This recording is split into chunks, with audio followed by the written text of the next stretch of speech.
de México en los años 60 junto con la Secretaría de Marina, y mucho de ese material fue a depositarse aquí y lo empezaron a estudiar aquí en el instituto. Posteriormente también en el tema de mar profundo, muchos de mis profesores tuvieron la gran fortuna de haberse formado o haber tenido contactos para poder vincularse directamente con el tema de mar profundo, entre ellos el doctor Arturo Carranza, el doctor Luis Soto, la doctora Vivian Solís, el doctor Aguayo. O sea, son varios de mis colegas que de una u otra forma estuvieron vinculados para el estudio en colaboración con Estados Unidos o Francia o Rusia para poder llevar a cabo estudios de mar profundo. Comenzaron mucho tiempo antes que yo, y cuando yo llegué aquí como estudiante, apenas llegaron los buques de la universidad. Y eso es muy importante tenerlo presente.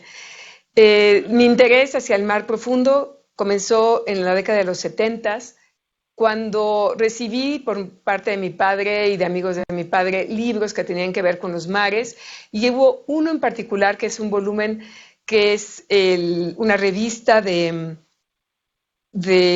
Scientific American del año 69, si no mal recuerdo, que estuvo dedicada a los mares. Y venían varias propagandas de los equipos que se usaban para el estudio de los mares, pero se veía la primera exploración geológica sobre aquellos sitios activos en profundidad y había fotografías. Y yo creo que desde entonces, así yo muy pequeña, dije, si no puedo hacer esto, eso sería algo que me gustaría. Y ya en el bachillerato definí muy claramente hacia dónde iba, y después elegí, platiqué con gente que sabía del tema y me dijeron, pero tienes que elegir algo, tienes que elegir ser o geólogo o biólogo o químico, y después ya te especializas en la parte de mar profundo. Entonces seguí la carrera de biología y de ella me fui orientando a la hidrobiología en particular porque estoy en la UAM, y después elegí los temas que había para hacer tesis aquí. Entonces empecé a trabajar con gente que trabajaba a mar profundo, pero que sus proyectos eran en lagunas costeras y eran en la plataforma continental, y ahí empecé a trabajar. Antes en playas. Entonces tengo esta visión que va desde playas, y veo aquí a Raimundo Lecuanda, gracias por venir, que con él estuve también saliendo para ir a trabajar en playas, y también salí en algunos de los cruceros. Entonces creo que ya podemos tener, y me voy un poquito más rápido, nada más que compartan con Blue Jeans. Y ese es un poco el antecedente, son las primeras 3 diapositivas, y básicamente lo que quiero empezar a decir es qué es el mar profundo y cómo se representa en México y qué porcentaje representa este en México. Entonces hablamos de mar profundo cuando hablamos de más de 200 metros, algunos autores hablan de más de 500 metros, pero principalmente es más de 200 metros en donde ya tenemos la pérdida de luz y tenemos una zona de penumbra. Esta zona de penumbra permite que haya otro tipo de procesos que se llevan a cabo en el océano, y es ahí donde empezamos a hablar del mar profundo. Ahora creo que tienen que cerrar por ahí un micrófono, si no me voy a volver loca oyéndome a mí misma 2 veces.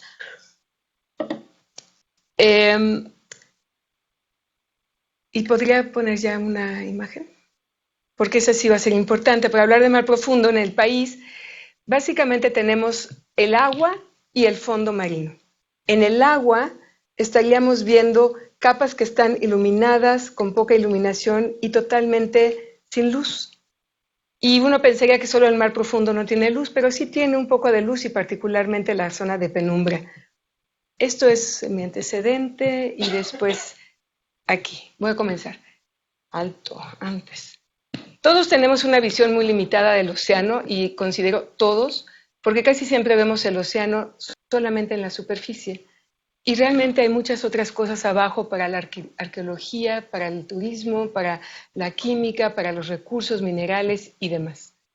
Y es muy importante tener presente que todo eso es lo que hacemos y estudiamos desde la parte física, geológica, química y biológica de 200 metros hacia abajo cuando hablamos de mar profundo. Entonces este esquema era el que me interesaba. Los números de qué volumen tenemos no son tan importantes. Lo que es importante es señalar que representa el 95%, y va a cambiar ese porcentaje de océano a océano, de lugar a lugar, y particularmente para México es importante. La tabla que está en la parte inferior nos muestra cada una de estas capas, los nombres están puestos ahí para que podamos ubicarlos a qué profundidad y después la pérdida de la luz. Podemos ver que las capas más profundas, que son las tres intermedias, mesopelágica, batipelágica y biopelágica, representan el 97% en el caso del Pacífico, 95% en el caso del Golfo de México y Caribe. Estos datos me los proporcionó como áreas el UNIMAR, que ahí lo tenemos como una herramienta y que la usamos poco. Entonces, el mar profundo es demasiado grande para ignorarlo, ya que nos da servicios a todo el planeta, como es el almacén de CO2 y la remineralización de la materia orgánica. En el caso de los fondos, o sea, lo que es el sustrato, cambia un poco la proporción, pero sigue siendo igualmente grande y representa casi el 91-92% dependiendo de cada una de las regiones, y está representada por el talud continental, la planicie abisal y la zona hadal. Que esta zona hadal es prácticamente muy poquito, pero la planicie abisal es tal vez la que más nos interesa. Y cuando hablamos de la planicie y cada una de esas zonas, es importante tener presente que cada una de ellas funciona en tiempos, en escalas de tiempo muy diferentes. La escala de tiempo de la zona con luz iluminada se mueve a lo largo de horas y días, mientras que la zona de penumbra y la parte iluminada superior se mueve en escala de meses, años y décadas. Y la parte más profunda, la parte que corresponde a la zona del talud continental y la planicie abisal y la zona hadal, todos los procesos, todo lo que se lleva a cabo ocurre en cientos y miles de años. ¿Por qué es importante? Porque si es un almacén de carbono, lo que está haciendo es la partícula que se produce en la superficie a lo largo de cada día, cuando es exportada y pasa a la termoclina, se puede remineralizar en el agua, pero si se va al fondo y se queda atrapada por más de 1000 años, ese CO2 no lo vamos a volver a ver en 1000 años. Y yo creo que ese es uno de los puntos más importantes que tenemos. A veces cuando hablamos de queremos quemar el sargazo, porque pensamos que podemos hacer con eso carbón, pues lo que estamos haciendo es regresándolo casi inmediatamente. Y en este momento no nos conviene para todo el planeta meter más CO2 al planeta en la parte atmosférica. Entonces el mar profundo da ese gran servicio que es muy útil. Ya no puedo mover esto, Nacho, algo hiciste. La siguiente diapositiva que tenía era para hablar justamente ya del proyecto en sí. Ya no lo puedo mover, mira. Está detenido. Ok. El proyecto que financia la universidad y que ha sido financiado por diferentes agencias como es DEGAPA y como es el CONACYT y algunas agencias internacionales, es básicamente el buscar y permitirnos documentar la variabilidad que tengamos de la diversidad biológica a esas grandes profundidades. Yo como bióloga me interesa la diversidad y me gusta además vincularlo con la columna de agua, porque su alimento viene de la columna de agua. Hay un acoplamiento pelágico béntico que es el que se vuelve importante e interesante para poder entender. Entonces mi pregunta de investigación es, ¿cuáles son esas variables, esos factores desde el punto de vista físico, químico, bioquímico, biológico, que hacen que esta comunidad de organismos que viven en el mar profundo cambie y que cambie, si es que cambia, a largo plazo? Y esta pregunta surge a raíz de que en los libros, si ustedes revisan la mayor parte de los libros, en los artículos más nuevos ya cambió, el mar profundo se considera que es estático, que no cambia, que es siempre igual y que no ha cambiado por millones de años. Tanto que había teorías del siglo pasado que muchas de las especies primigenias iban y se resguardaban o se guarecían en el mar profundo. Eso desapareció por ahí de los años 50, pero posteriormente se dijo, cambia muy poquito, es muy estático físicamente, geológicamente. Y lo que queremos es comprobarlo, porque eso es lo que hacemos con las hipótesis, querer comprobarlas. Entonces, el ecosistema abisal, partimos de que no tiene luz, la temperatura es muy baja, porque estamos hablando de temperaturas casi de 4 o 2 grados, hablamos de alta presión, 10 atmósferas una atmósfera cada 10 metros, está bien oxigenado porque su masa de agua viene de la zona polar por hundimiento y por densidad. Está saturado, en el caso particular del Golfo de México, está saturado en CO2 y el sedimento es de origen pelágico. Esto es, se forman partículas en la superficie que eventualmente se depositan en el fondo y es lo que conforman una alfombra muy suave de sedimento muy fino, y eso es a lo que llamamos el sedimento clásico abisal o de mar profundo. Y depende de las fuentes externas, quiere decir, su alimento debe venir de otra fuente. Esto es de la zona iluminada hacia el fondo. De ahí que la hipótesis de trabajo de este estudio está enfocada a que tenemos dos condiciones en el Golfo de México y en el Mar Caribe, en donde tenemos una zona de verano que comienza casi desde marzo, en donde se empieza a calentar el océano y se estratifica. Esto sería nuestra termoclina, el agua caliente y el agua fría, y tenemos un periodo de invierno que con los vientos mezcla la superficie, amplía la capa de mezcla y permite que pueda haber pequeñas surgencias asociadas a diferentes corrientes, estructuras de mesoescala y otros, que permiten que se generen células grandes al arribo de sílice, carbonato y nutrientes como nitrógeno y fósforo, y eventualmente esto se ha comido por la cadena alimenticia, se ha ingerido o transmitido en la cadena alimenticia o se ha depositado por flujo hacia el fondo marino. Es este flujo de material el que alimenta la fauna que vive en el mar profundo. Durante el periodo de verano, prácticamente lo que se produce se consume en la superficie y prácticamente el hundimiento es mínimo y de partículas muy chiquitas que muy seguramente se remineralizan. Puse algunas letras aquí para hablar de E, exportación, cuando la partícula cruza la termoclina, R para remineralización, que también implica respiración, que se lleva a cabo en este almacén de la superficie, que es un almacén de carbono disuelto, F para el flujo, y PL y PS para el tamaño de la célula de los productores primarios. Y esto es importante porque más de la gran productividad primaria, las zonas que son muy productivas, solamente el 12 o 30% es el que se deposita en este periodo de surgencia. Pero lo que es importante es que este cambio que se da en tiempo, esta producción, hay que restarle la respiración, hay que restarle lo que se va en el flujo y lo que se va en la cadena alimenticia. Y solamente ocurre en la zona eufótica, en la zona con luz, no por debajo.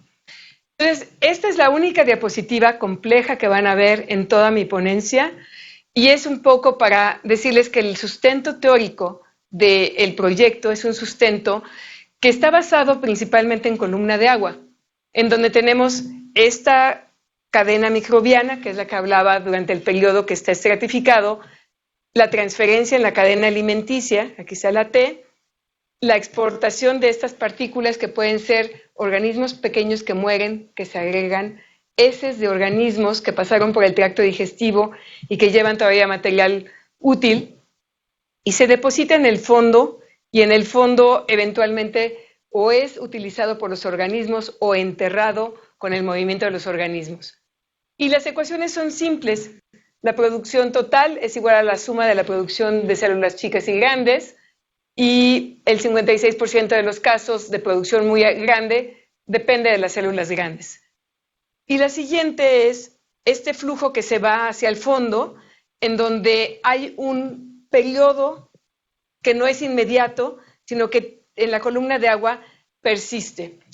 Entonces, ya visto como una ecuación, este circuito microbiano del verano no tiene células grandes y normalmente se respira todo en la superficie y muy poquitos o cero baja al fondo.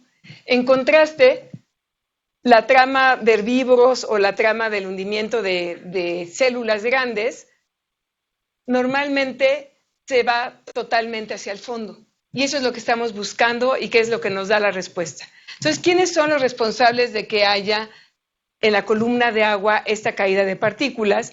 Obviamente son heces, es el fitoplancton, y por lo tanto tratamos de ver una serie de variables esenciales que medimos que son físicas, biogeoquímicas y biológicas, de columna de agua y de fondo.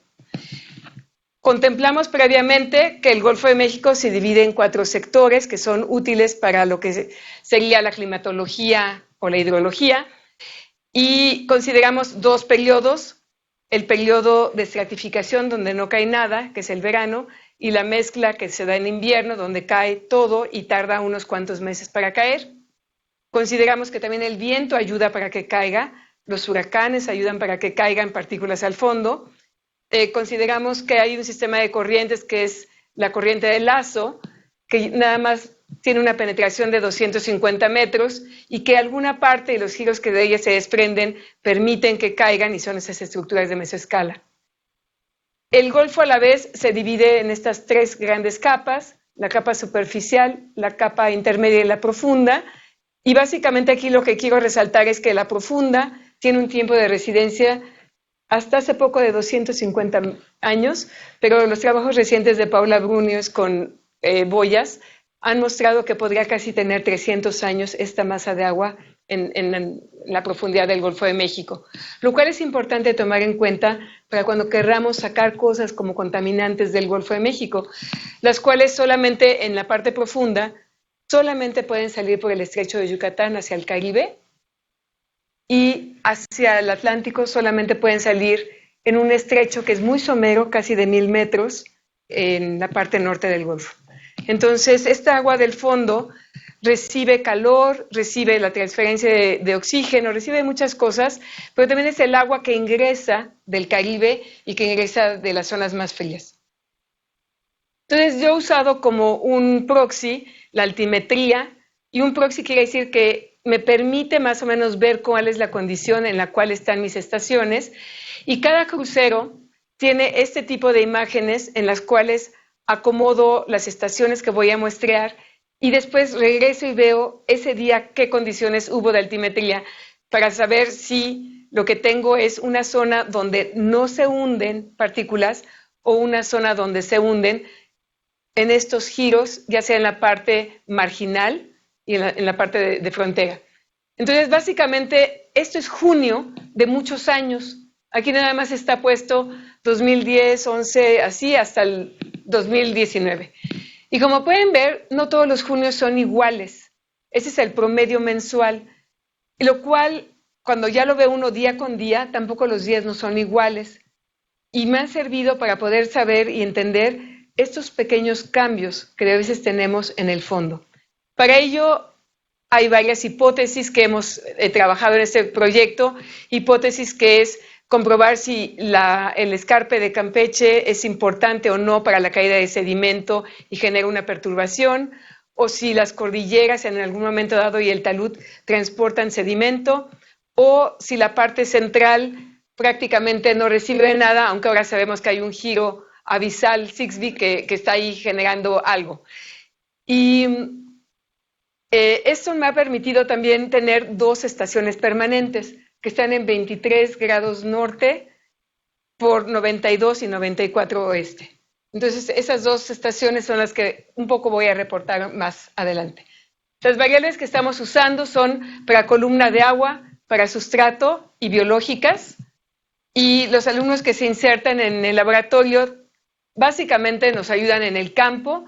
Este trabajo lo hacía yo en colaboración con una colega de la UAM que trabajaba una parte que a mí no me corresponde, pero invito siempre a quien quiera venir a colaborar, y siempre hay alguien que quiere levantar la mano y quiere hacer algo del trabajo.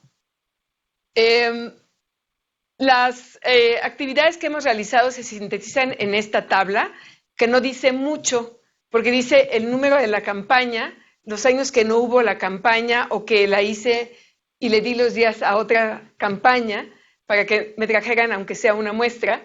Una muestra quiere decir varias réplicas, y está colectada en la estación permanente, que quiere decir Long Term Ecological Research, LTR, y el número de estaciones que hemos hecho son estas. Aquí ven una reducción muy considerable de estaciones, y es porque los años que estuve en la dirección no hice ciencia en gran medida, pero sí quise mantener mi estación permanente. Sin embargo, sí hemos estado trabajando esos datos, y a veces mis estudiantes me dicen, ¿y por qué queremos estudiar esos datos? Es por el largo plazo. Esto es como se ve lo que hemos colectado y que está en el UNINMAR y que está como metadatos y que está como muestras registradas ya con resultados. Entonces, yo les pido, no puse números adrede, son las campañas, y esos son el número de réplicas y muestras solamente. Los colores azules marinos es donde más muestras tenemos, los claros donde no tenemos, o tenemos muy poquitas más bien, y donde dice NA donde no hay. Nuevamente se ven los 8 años ahí reflejados.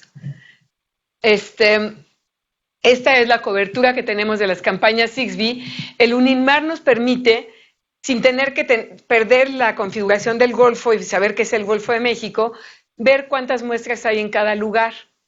Entonces aquí hay 39, 41, 15, 174, 113, son datos. Esos son datos de registros, ya sea de un dato de abundancia o de densidad, una imagen, un perfil de temperatura, etc. Y aquí vemos 195 y 174, que son las estaciones permanentes. No todos los años por las condiciones climáticas podemos hacer las dos, y justamente por eso tenemos dos, como duplicada una de otra. Al expandir el mapa podemos ver que tenemos más estaciones y siguen apareciendo todavía números, 11, 11, 11, 14, etcétera, ¿no?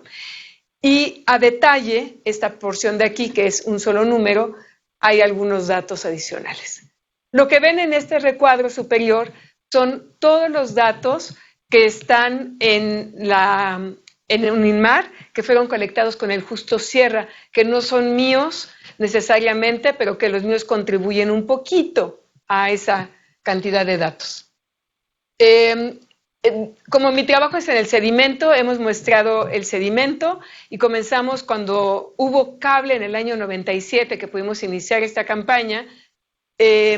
Comenzamos con el nucleador de caja, posteriormente con el nucleador múltiple y después con ayuda de robots.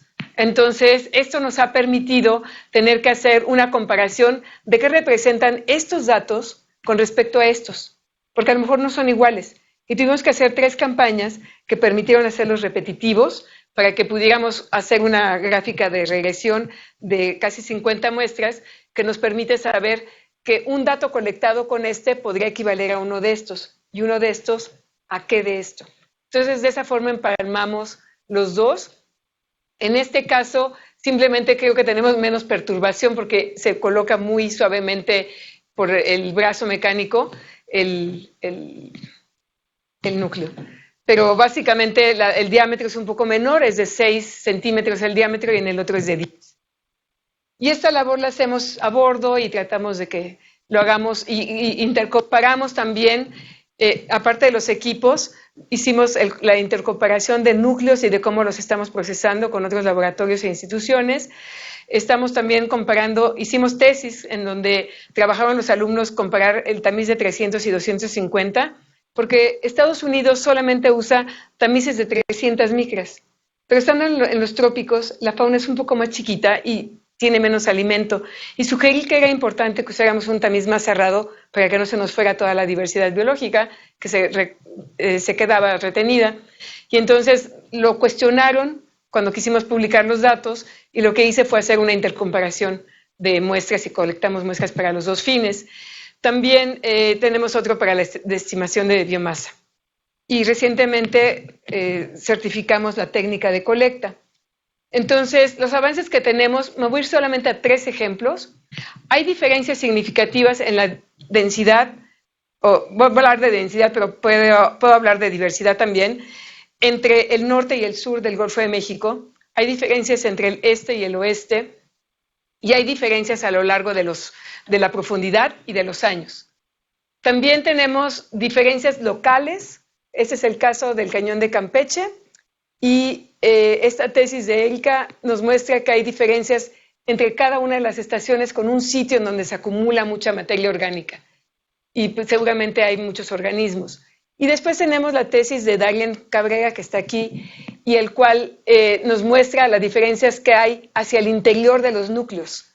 Entonces, en los 4 núcleos que él trabajó, vean cómo se ve esta tendencia a reducir el número de especies, pero igualmente se reduce la densidad y la biomasa. ¿Qué hacemos con todo esto y para qué sirve?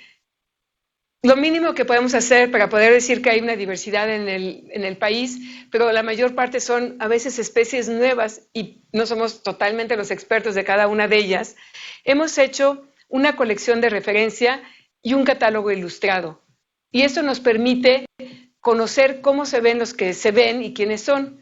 La otra, y esto también de la tesis de Darien, lo que él hizo fue interpretar sus resultados en este dibujo en el cual nos dice dónde hay más y quiénes son y cómo se van distribuyendo hacia el interior y después cómo va cambiando el tamaño del grano, cómo va cambiando los diferentes parámetros dentro del sedimento.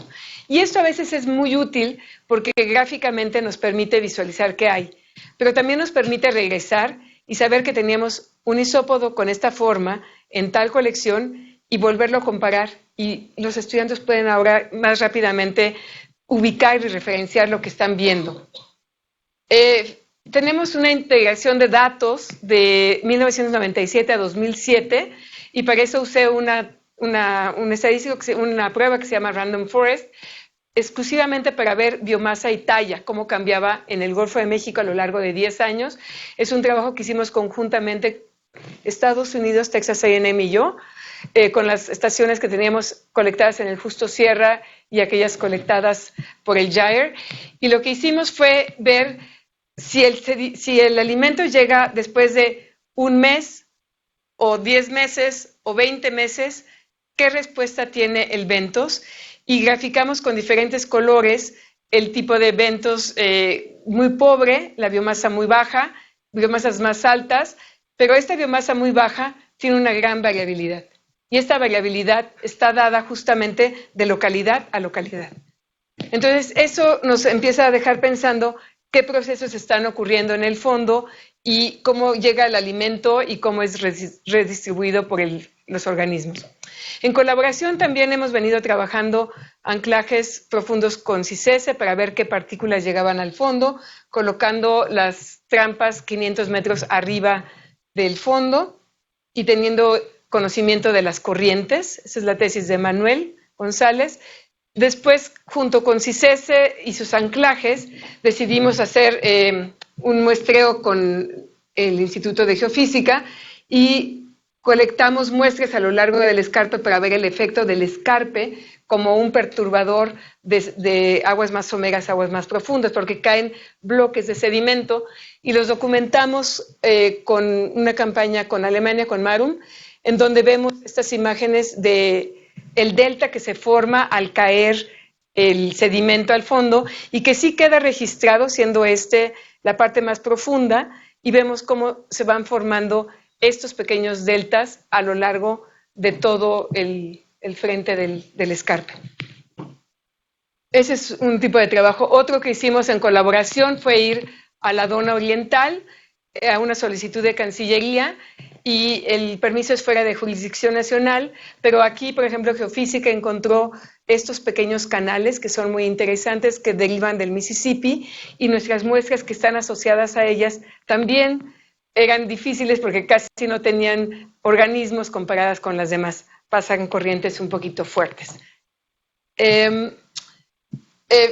Queriendo buscar las infiltraciones de metano en el sur del Golfo de México, pensando que el origen es común en el sur y en el norte, empezamos a bajar cámaras fotográficas desde varios años, pero nunca le dábamos, y empezamos a aprender cómo lo hacía la gente en los otros buques. El doctor McDonald nos ayudó mucho para entender y que los capitanes del Justo Sierra pudieran llevar a cabo la maniobra, y tomamos algunas imágenes a lo largo de todo el talud del oeste del Golfo de México y la parte abisal, y después en una campaña ya conjunta con Alemania y la Universidad del Sur de Florida hicimos la prospección primero de Chapopote, que está aquí, y después en otra campaña en el 2000, corrígeme, en 2014, 2015, hicimos la otra prospección. Yo no salí, salió Adriana, por eso le pregunté a ella, porque yo no podía salir en la dirección.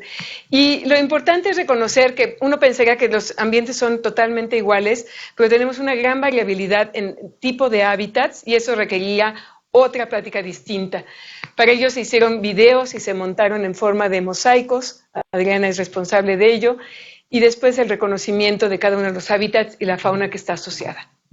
Entonces, con esto complementamos y enriquecemos estas fronteras en las cuales ocurre este sedimento suave y que está con la influencia de estos sitios rocosos que son raros.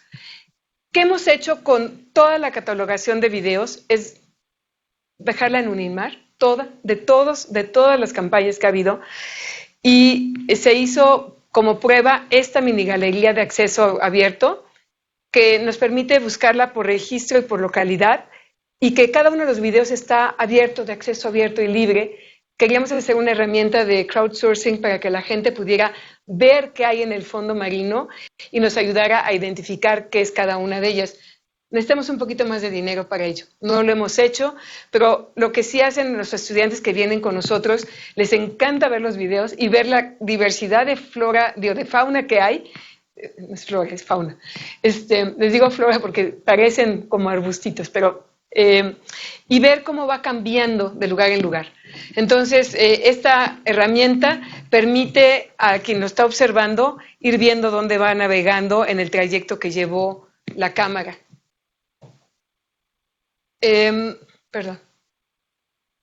Entonces, todos los datos que tenemos de las campañas 6B hemos tratado y creo que están en su gran mayoría, a excepción de las muestras que no hemos analizado, y estas son principalmente las biológicas, que vamos un poco más lentas, las hemos subido al Uninmar.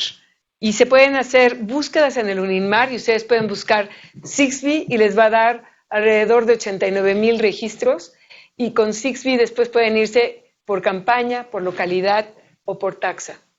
Y después ustedes pueden pedir ver los datos ya estructurados y les van a dar tablas en formato Excel, formato PDF, porque está todo en Darwin Core. También tenemos todas las variables que fueron colectadas en el sedimento y en la columna de agua, y esas se pueden graficar y las podemos ver graficadas o podemos ver dato por dato. Todo eso está en el Uninmar, es de acceso abierto y acceso libre. También pueden ustedes ver los registros. Por ejemplo, aquí hay una serie de registros para videos que tenemos de alguna de las estaciones o de imágenes. Y se me olvidó decirles, Adriana me regañaría si no se los digo, que esta liga que ustedes ven aquí es importante porque es una entrevista que hicieron con referencia a esto y a un capítulo recién publicado. Entonces, de todos modos, esto va a quedar a la mano y lo van a poder escuchar y ver. ¿Por qué es importante tener las visiones de largo plazo? Es importante porque nos van a permitir contribuir con datos y las observaciones unidas, juntas, analizadas con una herramienta correcta, nos permiten hacer predicciones adecuadas y robustas. Sin datos es muy difícil que lo podamos hacer. Entonces, el tener el largo plazo, tal vez no de todas las estaciones, pero de unas cuantas, nos permite contribuir con otras que también pensaron tener datos de largo plazo, y en el largo plazo, para el hemisferio norte hay muchas, no hay en el hemisferio sur, lo cual es muy reprobable, nos permite reconocer retos que van a ir asociados al cambio climático, a estresores generados por el desarrollo. Entonces, para concluir, me quedan dos más. ¿Por qué es importante para la sociedad el mar profundo? Para comenzar, nos da servicios que no hemos medido y que no hemos evaluado y que no le hemos puesto un precio. Y entre ellos son este almacén de carbono que regula el clima, nos da agua, da un proceso de remineralización que no hemos evaluado ni puesto, como les digo, un valor. Actualmente hemos reconocido que hay quimiosíntesis en la interfase sedimento-agua, no solamente en los sitios hidrotermales y en las infiltraciones, y eso tampoco hemos evaluado el valor que tiene y la pérdida que podría ser si hicieran minería o arrastres o dragados. El endemismo de la gran diversidad de organismos que hay, esa variabilidad que vieron, que lo que nos está reflejando es una gran cantidad de genes. Y tenemos una gran interacción entre la sociedad y los mares. Navegamos, sacamos petróleo, energía y otros. Y no sabemos qué impacto podamos llevar a cabo hacia los mares profundos. Hay una gran oportunidad para mujeres, para jóvenes, Y en general es importante porque es demasiado grande para ignorarlo. Vuelvo a repetirlo. Es demasiado grande para ignorarlo. Entonces, entre las oportunidades que se me ocurre proponer, resalto la más importante, que es el que muchos de los jóvenes algún día han soñado con trabajar el mar profundo, subirse a un sumergible, manejar un robot. Y esto va a generar la creatividad científica, que es esencial para poder innovar. También otra de las cosas es que tenemos oportunidades para mujeres, en el cual podemos tener en equidad de género, edad y conocimientos, mujeres en la ciencia de datos, el programa de SHE Program. Aquí me equivoqué, debe decir Early Career Ocean Professionals para los jóvenes, para los países y aquellos lugares de bajos recursos, como son las islas y algunos de los países cuya costa es muy pobre, hay oportunidades. Entonces, arriba son los problemas complejos científicos que tenemos que resolver y pues básicamente el mar profundo nos da una oportunidad para ver cómo podemos mejorar la vida en el planeta y capacitar sobre todo y educar. Entonces nuestros grandes retos son que todo lo que hagamos, lo hagamos con buenas prácticas, esto es garantizar que la calidad de los datos sea la mejor posible. Hay grandes oportunidades para taxonomía y no solamente la tradicional, sino eDNA y otro tipo de genes que podamos estar incursionando. Ver el conocimiento nuevo que va a haber en la exploración y ese valor que tiene el poder llegar a lugares que nadie ha llegado y contribuirlo para la sociedad y para la toma de decisiones y para el simple conocimiento, el desarrollo de nueva tecnología y particularmente en estos dos puntos les planteo las fronteras entre dos temas, las fronteras que son el de las ciencias sociales con las ciencias rígidas como las nuestras. Y van a encontrar grandes descubrimientos. Las grandes fronteras, cómo vamos a desarrollar la tecnología para incorporar los datos de otros, datos de la gente común y corriente que a lo mejor sabe algo del mar profundo.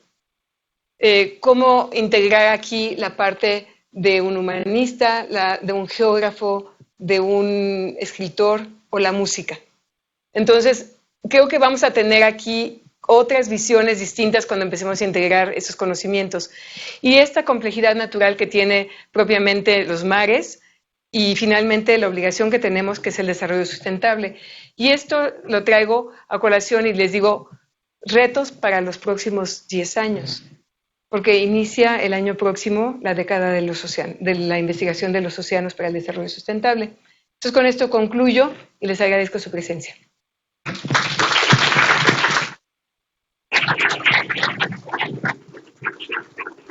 Bueno, pues si alguien tiene alguna pregunta, comentario, duda, allá en nuestras otras sedes foráneas también pueden abrir el micrófono o escribir por el chat.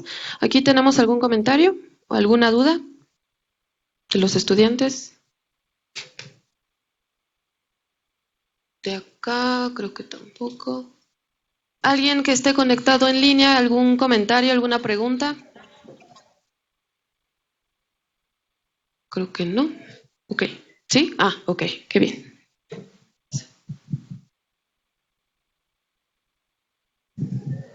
Hola, ¿sí encontraron alguna diferencia entre los dos tamices?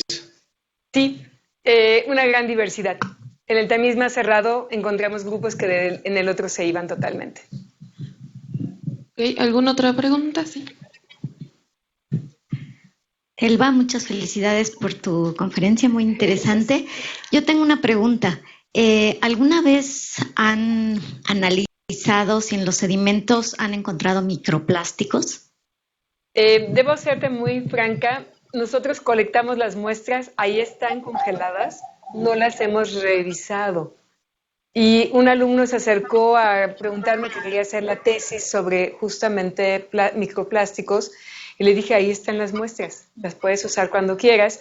El asunto es que yo no me dedico a plásticos y le pedí que lo hiciéramos de una forma conjunta con otros tutores. Y le dije, claro que si el tutor tiene sus propias muestras y quisiera que sea mejor nada más con sus muestras de zona costera o de otro lado, adelante. Que yo sepa, no hay estudios, o se estarán ahorita procesando algunas muestras de otros laboratorios para ver si encuentran esos microplásticos. Plástico un poquito más grande, como de 5 micras, sí hemos encontrado.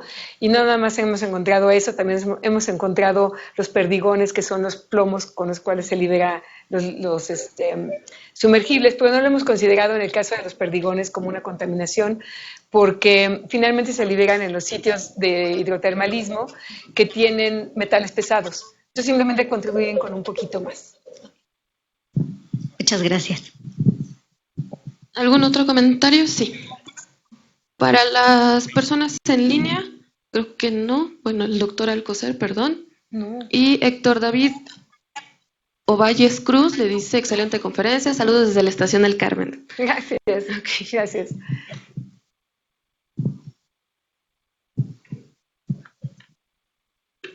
Buenas tardes. Una pregunta, ¿qué tan importante es la geofísica marina dentro de estos proyectos? La geofísica marina es súper importante porque es el primer paso. Con ellos me apoyo yo para conocer el fondo marino. Ellos hacen adquisición de datos, nos dan un mapa preliminar sobre el cual trabajamos y con ese colectamos. Entonces realmente la labor que hacen es el paso previo y del cual dependemos y del cual yo no bajo mi equipo a que se doblen los tubos si no me dan ellos antes un mapa. Entonces, comúnmente así es como lo trabajamos. Una duda más. ¿Tienen muestras biológicas del Pélagos de por lo menos más profundos que 1000 metros de profundidad? ¿Del Golfo de México? Nosotros no colectamos esas muestras, colectamos agua en las botellas y ese lo filtramos en todo caso. No es para fauna. Tendríamos que tener una red de cierre, y esa solamente el doctor Gracia o la doctora Monreal, el doctor Salas, que han venido trabajando esa temática un poquito más. Pero sí, nosotros no guardamos esas muestras. Gracias. Les iba a mostrar las primeras, nada más un poquito para que las tengan presentes. Un poquito las contribuciones de... Sí, denme un segundo. ¿Dónde se está llevando a cabo la reunión? Estamos aquí en el auditorio del Instituto de Ciencias del Mar, en Ciudad Universitaria. Auditorio del Instituto de Ciencias del Mar y Limnología de la UNAM. Doctora, pues primero felicidades, como Gracias. siempre tus conferencias lo dejan a uno muy reflexivo. Yo quería hacerte una pregunta, ¿cuál es tu opinión respecto de los alcances que hay en el actual marco jurídico del país para protección en estos mares, en nuestros mares? ¿Y qué opinión tienes respecto de si hubiese algún asunto en esta materia pendiente de realizar, cómo poder abordarlo para efecto de proteger estos recursos? Gracias. En el caso del Pacífico se hizo un gran esfuerzo para tener una gran área protegida, equivalente a una de las que se ponen fuera de jurisdicción nacional. En sí hay muchas áreas protegidas, pero tampoco se puede cuidar a todas. Y la mayor parte están en aguas someras. Entonces hemos reconocido, y Conavio hizo este gran esfuerzo hace varios años, de reconocer cuáles eran los vacíos y las omisiones y qué propuestas se podían hacer para elegir algunos de los sitios. Entonces hay una serie de propuestas para aguas profundas. Yo ya no quise incorporar una adicional, pero esta zona que tiene los volcanes profundos, los volcanes de asfalto, la propusimos hace 2 años a través de Conavio a la Convención de Diversidad Biológica de Naciones Unidas para poner una EPSA, que se llaman las áreas por su importancia ecológica y biológica, por su unicidad y por sus endemismos. Perdón, pero yo está bien, pero yo me refería a eso que tú estás comentando, sí. ¿Está internalizado en nuestro marco jurídico o no? Le preguntaría a Conavio, pero creo que no.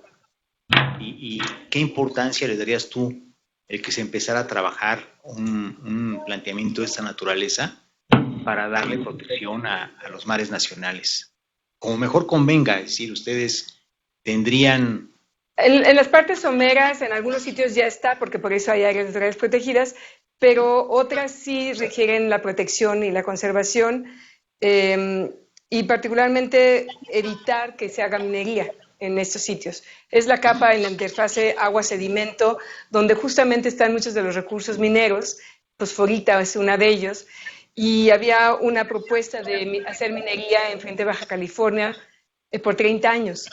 Y ese es uno de los temas que hay que discutirlo y platicarlo un poquito más. No que esté yo en contra de que se lleven a cabo actividades de importancia económica, pero sí hacerlos en un balance adecuado para evitar que destruyamos diversidad biológica, que es fundamental para procesos y que los necesitamos todos los días. Y particularmente en una zona como esa donde pasan ballenas y pasan la tortuga amarilla y otras cosas, ¿no? Pero está en este momento en revisión, está detenido y hay algo de... Recientemente estaba revisándolo Marina con el Senado para ver en qué estaba el estado de la norma y hacer una pequeña modificación. Entonces yo les dije, había que tomarlo con la cautela debida para que se puedan proteger sitios, como dices, en los lugares correctos. Sí, Rainer. Pues felicidades también por mi parte por la presentación. Todos sabemos la importancia de los mares en el marco del cambio climático. Entonces, ¿cuál es tu opinión en este marco con respecto al geoengineering, que se discuta en varios lugares ahora, que a lo mejor en un futuro se pueden utilizar, como ya lo mencionaste, los almacenes grandes del mar aún más, capturando CO2 en la atmósfera y de hecho dejarlo en el mar profundo? Es difícil de estimar, imagino, qué impacto va a tener sobre la biodiversidad en esas zonas, pero ¿cuál es tu opinión personal sobre este tema? Mi opinión está muy centrada en los experimentos que ya se han hecho. Y hay una serie de estudios y experimentos que se hicieron por parte de Embari para colocar CO2 líquido a esa profundidad y formar hidratos de metano. Esa era la idea, que los capturaran y después se quedaran recubiertos por sedimento. Y lamentablemente nunca se congelaron, nunca se hicieron, más que la pura película superficial, se hizo un hidrato y todo el resto quedó como líquido y se empezó a salir y a desbordar y a extender. Y la verdad es que se dieron cuenta que era un gran error, porque no habían hecho tal vez los cálculos debidos y necesarios. Como el día de hoy, otro tema es el agua. O sea, tenemos muchas ciudades colocadas en la zona costera donde no hay agua dulce. Y entonces estamos desalinando agua marina y la pregunta es ¿qué hacemos con la salmuera? Y la salmuera normalmente por peso se hunde y se va a ir al fondo marino y se va a colocar como una burbuja no una burbuja, como una capa de salmuera encima de donde hay procesos, hay vida y hay organismos y hay ecosistema. Entonces, el día de hoy el número de compañías que están haciendo el desalinado a nivel global es muy grande y la curva de crecimiento es elevadísima. Entonces, nadie lo ha evaluado. O sea, no hay una evaluación real sobre ese tema y es un tema que he llevado a discutir. En esta gráfica lo que estaba mostrando, no es que creo que la vemos solamente aquí, ven un cuadro que dice DOSI. En el año 2013 formamos un grupo que se llama Deep Ocean Stewardship Initiative, que es una iniciativa de mar profundo, en la cual hay 8 grupos de trabajo. Y los 8 grupos tratan de atender estas problemáticas grandes como la que tú dices del geoengineering y carbonato y CO2. Otra es para petróleo, otro es la de minería, otra es la de genes, y así. Les dije que hay que hacer una de sal y comenzarla a hacer. En eso vamos, en eso estamos ahí. Esa iniciativa se creó aquí, en la UNAM, en el año 2013 y vino toda la gente a hacerlo aquí. Es más, ustedes vinieron también, Conavio estuvo presente. Y esta además la traje a colación para decirles de cuando yo estoy aquí, eso es lo que yo he visto que se va dando y me da un gran gusto que cada vez seamos más y seamos más trabajando el mar profundo. Yo a veces pienso que debería haber un departamento de mar profundo a futuro, porque pues para el país representa mucho, 95% de lo que es su resto del territorio, que a la vez representa el 66%. Entonces, sí siento que nos falta conocimiento, nos falta dinero, nos faltan proyectos, nos falta gente y nos faltan muchos estudiantes entusiastas queriendo soñar a futuro que van a ser grandes contributores en las diferentes disciplinas de geociencias, ciencias de la tierra, física, química, geología y biología también.